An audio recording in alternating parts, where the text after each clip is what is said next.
اعوذ باللہ من الشیطان الرجیم بسم اللہ الرحمن الرحیم السلام علیکم۔ ویلکم ٹو مائی چینل خوفناک نائٹ۔ تو امید کرتا ہوں آپ سب خوش ہوں گے، خیریت سے ہوں گے، ٹھیک ہوں گے۔ ہمیں بھی دعاؤں میں ضرور یاد رکھیں، اور اگر آپ اس چینل کو سبسکرائب نہیں کیا تو سبسکرائب کریں اور بیل آئیکن ضرور دبائیں۔ تو چلیں ویڈیو سٹارٹ کرتے ہیں، بہت انٹرسٹنگ ہونے والی ہے، تو آپ سے آخر میں بات ہوگی۔ ہم لوگ ان دنوں بہت پریشان تھے۔ بات یہ تھی کہ مالک مکان نے ہمیں گھر خالی کرنے کا نوٹس دے دیا تھا۔ میرے والد سرکاری ملازم تھے، تنخواہ بس اتنی تھی کہ مشکل سے گزر اوقات ہوتا تھا۔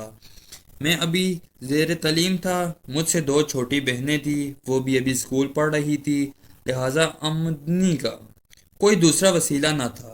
ایسے میں اپنا گھر بنانا تو دور کی بات تھی، کوئی کرائے پر گھر لینا بھی مشکل تھا۔ موجودہ گھر ہمارے پاس گزشتہ 15 برس سے تھا۔ مالک مکان وقفے وقفے سے کرایہ بڑھاتا رہتا تھا، مگر اسے ابھی اندازہ تھا کہ ابا کی تنخواہ کتنی ہے، پھر ہمارے آپس میں تعلقات بھی تھے، اس بنا پر بھی مالک مکان ہمارا لحاظ کرتا تھا، مگر کب تک؟ آخر اسے یہ ترکیب سوجی کہ مکان خالی کروا کر اس میں کچھ رد و بدل کر کے نئے کرایہ داروں کو زیادہ کرائے پر دے دیں۔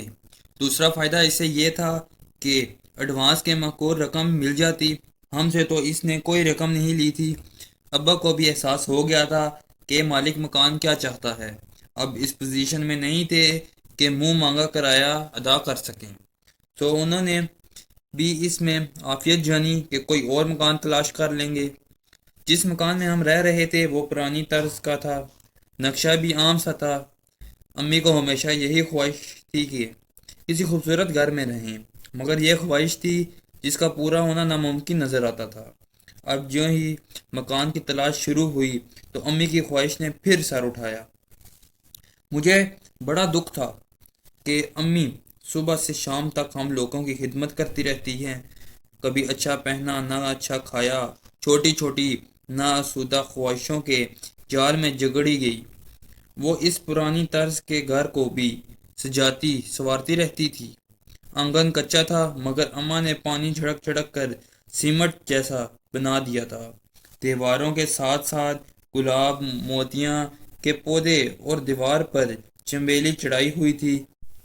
برآمدے پر بھی پھولوں سے سجایا ہوا تھا۔ ان کی بڑی خواہش تھی کہ اللہ میاں کبھی ان کے دن بھی پھیر دے اور انہیں بھی ایک خوبصورت گھر مل جائے۔ یہ ایسی خواہش تھی جو اکثر ان کی زبان پر آ جاتی تھی۔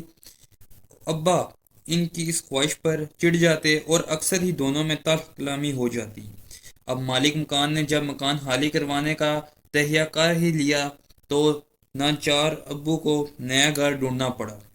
ابا چاہتے تھے کہ گھر ایسی جگہ ہو جہاں سے میرا کالج اور بہنوں کا اسکول نزدیک پڑے، اور بس سٹاپ بھی دور نہ ہو اور مارکیٹ بھی قریب ہو، آبادی بھی اچھی ہو۔ یہ تمام خوبیاں کرائے کے مکان میں تو نہیں ہو سکتی تھی۔ میں ابا کے ساتھ صبح گھر سے نکلتا اور شام تک ہم گھر ڈھونڈتے۔ جب کبھی بھی نکلنے لگتا امی آہستہ سے کہتی گھر اچھا ہو۔ میں اس بات میں سر ہلاتا اور دل میں ٹھان لیتا کہ جلد سے جلد پڑھ لکھ کر جو کام کروں گا وہ یہ ہوگا کہ ایک اچھا سا گھر بناؤں گا، ایسا گھر جو امی کی خواہش کے مطابق ہو۔ ابا تو یہ کام زندگی بھر نہ کر سکیں گے۔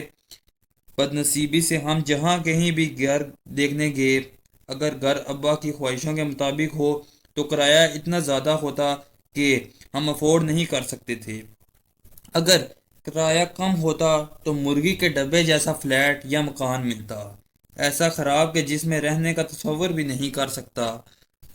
جس دوران ہم گھر ڈھونڈ رہے تھے ابا کی ملاقات ایک شخص سے ہو گئی جو ایک اسٹیٹ ایجنسی کا مالک تھا۔ اس نے بتایا کہاس کے پاس ایک مناسب گھر ہے جس کا کرایہ بہت مناسب ہے۔ ایک گھر کی تو اس سے اتنی تعریف کی کہ وہ بہت خوبصورت اور بالکل نیا مکان ہے۔ جن لوگوں نے وہ گھر بنوایا تھا وہ امریکہ چلے گئے ہیں اور ہدایت کر کے گئے ہیں بے شک کرایہ زیادہ نہ لینا، مگر ایسے لوگوں کو دینا جو گھر رکھنا جانتے ہوں۔ وہ تو چوکیدار رکھ کر جا رہے تھے، مگر میں نے مشورہ دیا کہ چوکیدار بھی گھر کی حفاظت نہیں کر سکے گا۔ آج کل چوکیدار چارپائیاں توڑنے رہتے ہیں اور گھر غفلت کی نظر ہو جاتا ہے۔ بچے شیشے توڑ دیتے ہیں، دیواروں سے کود کر پھول پودے اجاڑ دیتے ہیں۔ اس نے مزید بتایا کہ گھر بہت اچھا ہے، بس آبادی سے ذرا سا دور ہے، تھوڑا سا پیدل چلنے کے بعد سٹاپ موجود ہے اور بازار وغیرہ بھی ہیں۔ اور ابا کا خیال تھا کہ جیسا گھر وہ بتا رہا ہے اس کا کرایہ بہت زیادہ ہوگا، پھر آبادی سے بھی دور ہوگا تو میری بہنوں اور مجھے اسکول جانے میں وقت کی دیری ہوگی۔ ابا تو اپنی 20 سال پرانی بائک پر آفس چلے جاتے تھے۔ ابا نے انکار کرنا چاہا تو وہ شخص کہنے لگا، آپ ایک نظر دیکھ تو لیں، پھر کرایہ پوچھے گا، اگر آپ کی مرضی کے مطابق نہ ہوا تو بے شک نہ لیں، کوئی زبردستی تو نہیں ہے۔ آخر کچھ روز بعد ہر جگہ سے مایوس ہو کر میں اور ابا اس علاقے میں پہنچ گئے جہاں وہ گھر موجود تھا۔ اس علاقے سے کچھ دور ایک شخص کی اسٹیٹ ایجنسی تھی۔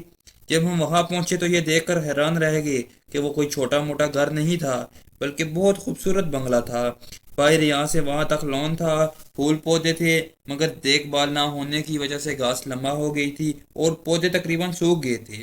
مگر گھر بہت شاندار تھا، 3 bedrooms, drawing room, kitchen, tiles, ہر چیز لگی ہوئی تھی۔ یہ تم ہمیں کہاں لے آئے ہو؟ ابو نے بولا، یہ ہم اس قابل نہیں ہیں کہ اس بنگلے کا کرایہ ادا کر سکیں، ہمیں تو کوئی چھوٹا موٹا گھر چاہیے، یہ محل ہم کیا کریں گے؟